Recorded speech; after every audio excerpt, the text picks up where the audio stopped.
Good morning, Super Friends. This is Joey with Last Point Gaming. Today is Thursday, January 18th, 2018. Okay. If you want to connect with us on social media, you can friend up our Last Point Gaming Facebook account. You can follow us on Twitter at Last Point Gaming. You can follow me personally on Twitter at Stranger Sparrow. You can subscribe to us on YouTube, Last Point Gaming. Or you can always reach out directly with an email to lastpointgaming@gmail.com. Alright, so that went way better than last time. Yeah, no cast yesterday because kids' school was closed, so we were home for a snow day. Now I had to drop them off at school because Boo had a project, because we can't just write reports anymore, you see. We gotta make posters and crap, which, it's fine. I like engaging the creative side, but at the same time, it's a pain in the ass to transport this shit. Let's see here. On Tuesday,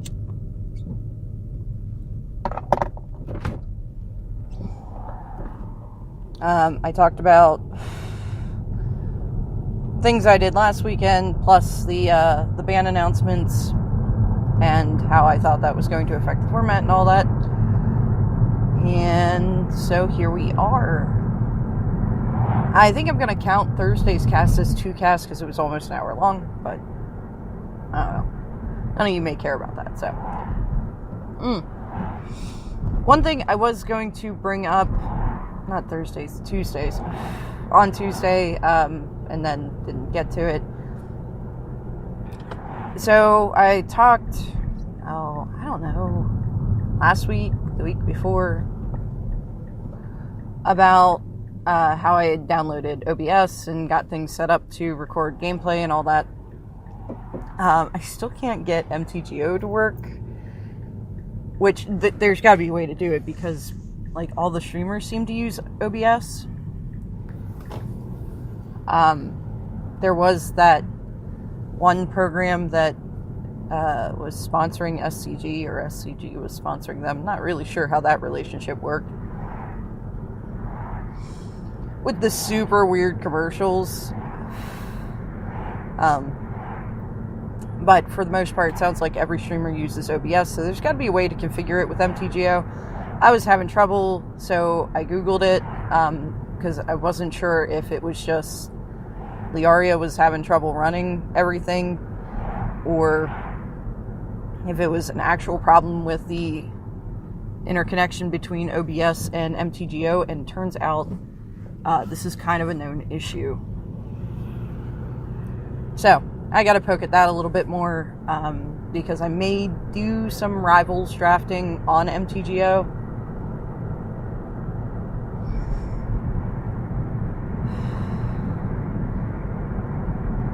I'm not sure. So yeah, I gotta figure that out. But I did get it working with Xmage to figure out how to make the cool overlays and crap. Still really, really novice with it. Looks like, man, I am really sorry about all the ums and uhs and stops and crap. It's of course it's a morning cast, so lower quality than usual, because Joey in the morning is not awake.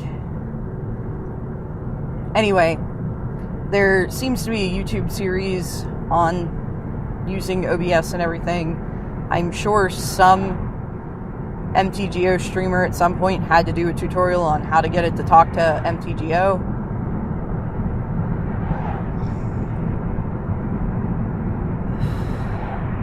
That might be the kind of thing that I need a desktop rig with multiple monitors to make work, because MTGO is coded a little differently. Mostly because it has the multi-screen thing, where they're not pop-up windows within the same window. It's kind of like the difference between GIMP and Photoshop, if you've ever used those two graphic editing programs. If not, don't worry about it. It's not really important. Anyway, so I talked about how I got this all set up, and I was going to start doing gameplay videos, and, just kind of never got to it. Well, I joined an X-Mage League. It starts January 29th. I'll have to do 3 matches a week, 1 in each of the big 3 formats, being Standard, Modern, and Legacy. I know I am playing Vile Humans in Standard, or not in Standard, in Modern, because I want to get a little more mileage with that deck, because the strategy is somewhat different from the Coco variant. I know they look like it should be pretty much the same, but it's not. So I want to get a little more practice in, and that's the deck I have built in paper. Legacy, I think I decided I'm going with elves, because can you ever really go wrong with elves? I mean, probably in the current Standard, because there aren't very many, but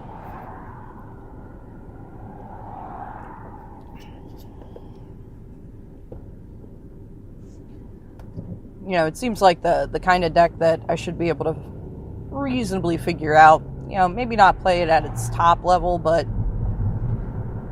play it reasonably well. Because it seems right up, you know, my alley, really plays to my skill sets. So really at this point, Standard's the big question mark. You know, with the ban announcement on Monday, really shook up the format because the top 2 decks got nerfed. Like I talked about on Tuesday, I think a mono-red strategy will still work, but I think you're going to be forced to make more of a decision to either commit to the aggro plan or commit to the mid-range, more long game plan. You're not going to be able to straddle that line anymore.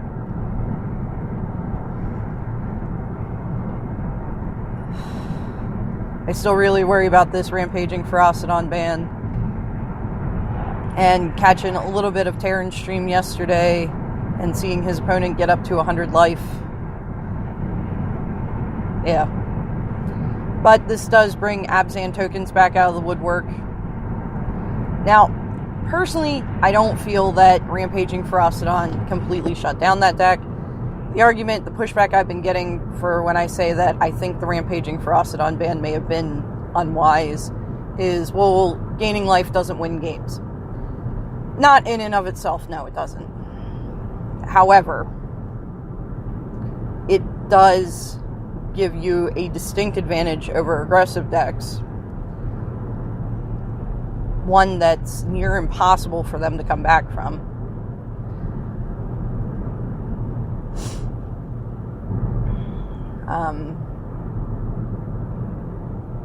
I mean, really, any deck that doesn't have life gain mechanic in it, I think at this point is going to have trouble.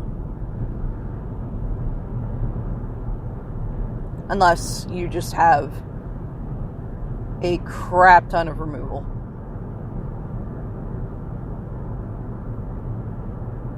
I don't know. Are there any good mill cards in Standard right now? I don't think there are. Because I could see a removal-based mill deck. Like, kill stuff and try to mill out your opponent and win by decking them.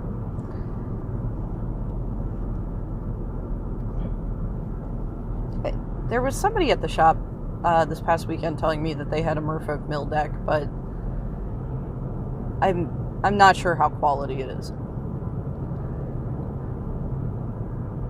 So, I don't know. I am definitely concerned about nothing to shut down life gain. Which probably means I'll end up playing vampires that has a bunch of incidental life gain.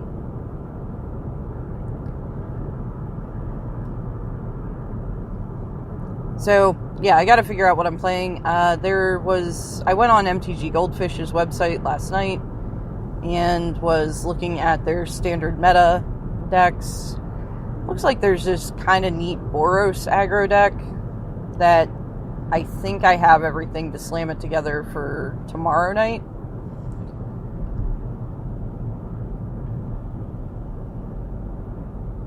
I'm not sure. Like, I know I've talked about how I think that there's a pretty good Boros deck out there. but I'm not sure I'd really stick with it. I guess, I really want to play Tribal. Tribal's my jam. And then, of course, for the League, I have Tribal for Modern and Tribal for Legacy. Be a nice flavor success there, I guess, to also have a Tribal deck for my standard deck.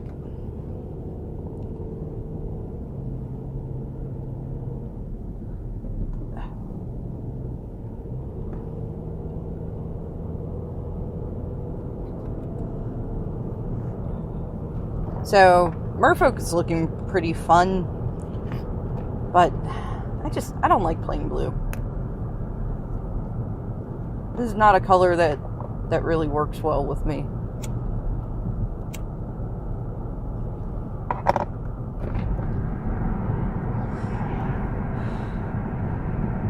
Rakdos Pirates may also be pretty aggressive, I think. I know I was really liking the blue-red, I guess, Is It Pirates deck that Jim Davis was running. I know he said it didn't go too well, but this was while Teamer was still in the format. I'm pretty sure I remember him taking down a Teamer deck with that deck.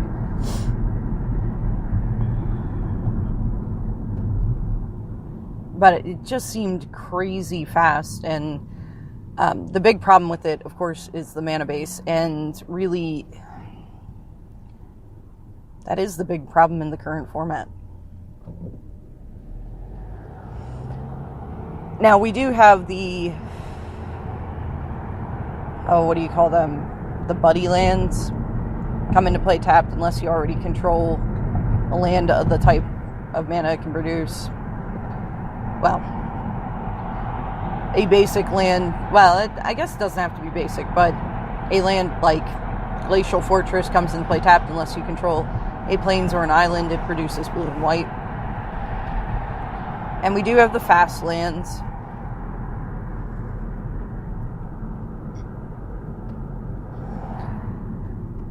And then we have the stupid uncommon land cycle.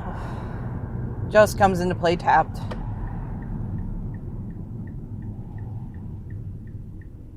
Nothing else.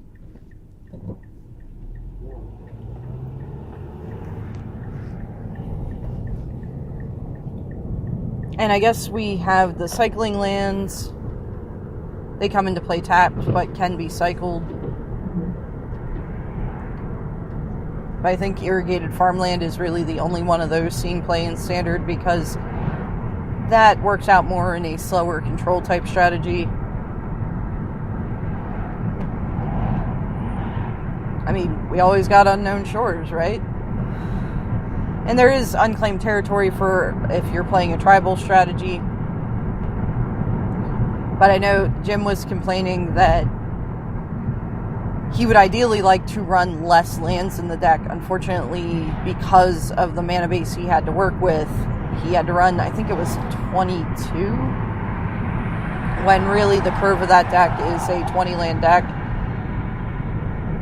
But there weren't enough decent options for dual colored lands for him. And you could definitely see it. There were times where his land draws were a little bit awkward, left him making some just unpalatable decisions.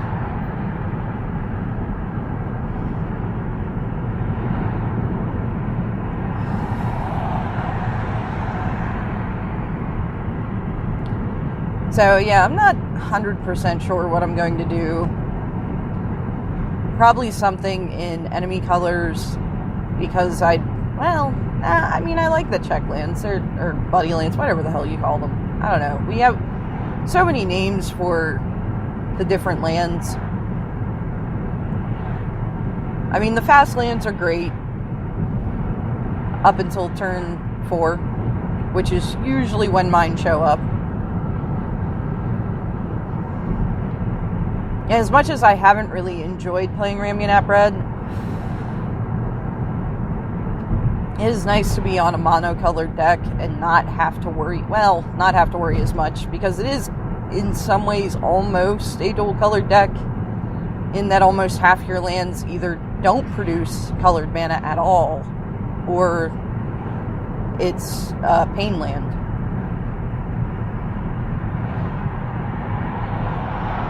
So,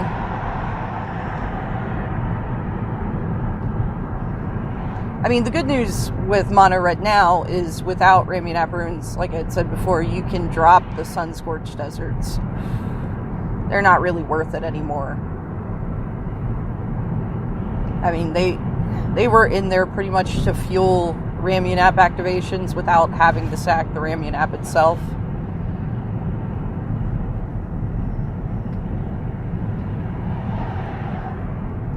Whoa, there's a lot of ice on that river. It's really weird looking.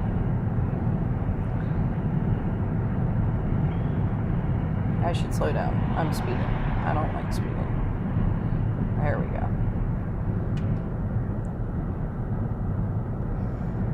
And yeah, you still definitely want to run Scavenger Grounds, because again, Godfarer's Gift is definitely going to pop back up now. But I don't think you need to run the extra deserts to fuel the Scavenger Grounds. I could be wrong there. I mean, you may still run like 2 Sun-Scorched Deserts and 4 Scavenger Grounds.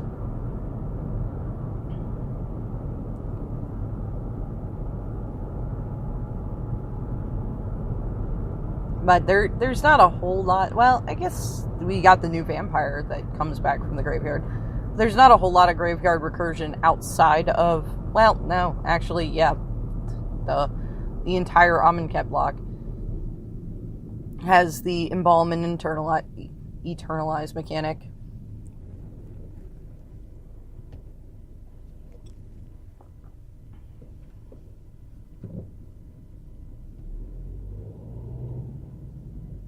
Ship hounds. You don't want to ship dogs? That's not good for them.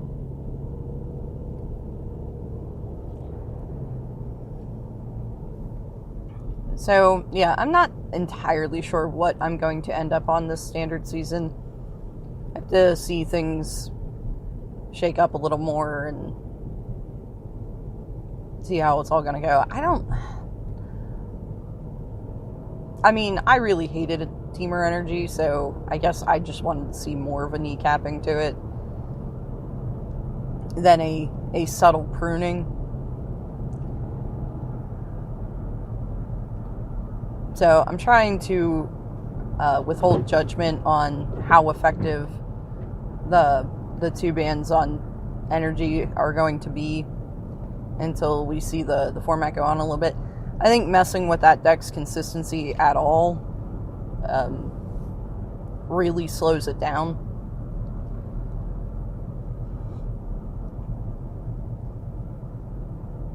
I mean, lately, the only Teamer games I've been able to win are ones where they can't turn 1 attune, so I think there are much better aggressive options in the format now, either with cute tribal decks or, you know, just running good stuff. It seems like there's a lot of low to the ground kind of cards. I know I was looking at black-red aggro before, because your 1-drops get so much better. Like, Bomat Courier. God, I hate that card. Though, if they wanted to hurt Ramunap Red without destroying it, and also not remove the 1 card from the format, keeping life gain decks in check, that would have been the other card to ban. I know they talked about, like, oh, we looked at On-Crop Crasher. That card hasn't been a real fixture in Ramunap Red in a while. Well, really, since Rampaging Ferocidon showed up. That was the first cut you made to make room for Ferocidon.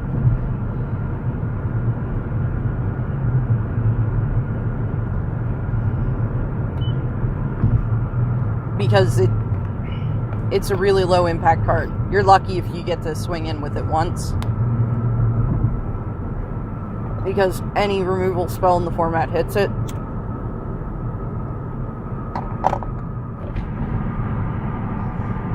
You have to turn on Revolt for Fatal Push, but...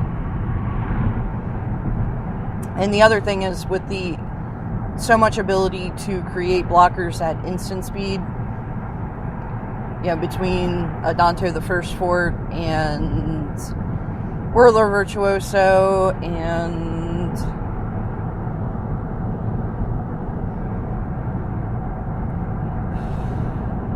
I guess that's it. I guess it was really Whirler Virtuoso that stood in the way of that. The exert ability is not terribly useful. I mean, you can't really target Bristling Hydra with it. And you have Blossoming Defense to prevent targeting.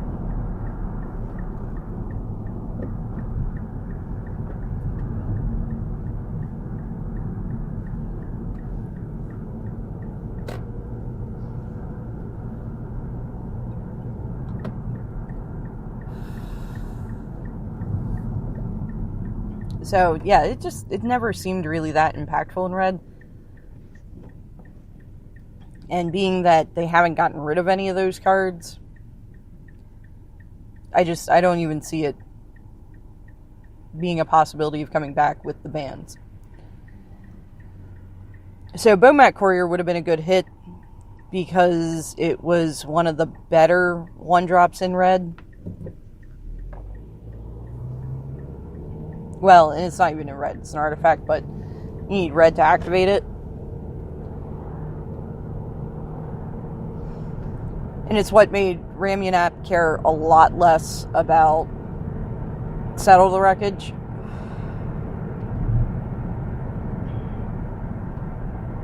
So,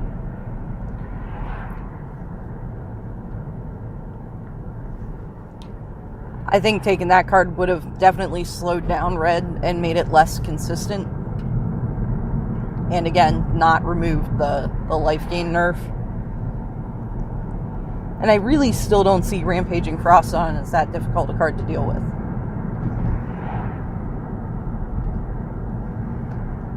Yeah, for Fatal Push you have to turn on Revolt, but you can hit it with Lightning Strike, you can hit it with Sweltering Suns, any board wipe, which I guess is Fumigate, any of the exile spells like Thopter Arrest, Cast Out, Ixalan's Binding, and of course in Ramyanap Red, hitting anything with Ixalan's Binding was pretty rough. Vraska's Contempt, it was a little harder to block because it had Menace. Glorybringer Exert killed it. So it really wasn't that broken a card, in my opinion. I don't know though. I'm kind of a bad read on these things.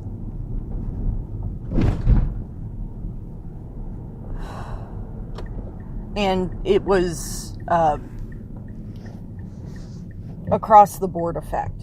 It wasn't just creatures entering the battlefield under your opponent's control deal 1 damage to them. It wasn't just your opponents can't gain life. So, I mean, it was pretty much one of the most fair cards. So, I don't know. I kind of would have preferred they take Harsh Mentor, but it's because Harsh Mentor is not great. And it is easier to kill. That dies to every removal spell in the format. But I'm at work now. Sorry for the low quality here today. You know how these morning casts go. I'll be back this afternoon, and then I don't know if I'm doing a morning cast tomorrow or not, but we'll see. Alright, as always, if you made it this far with me, thank you very much for listening, and I'll talk to y'all later.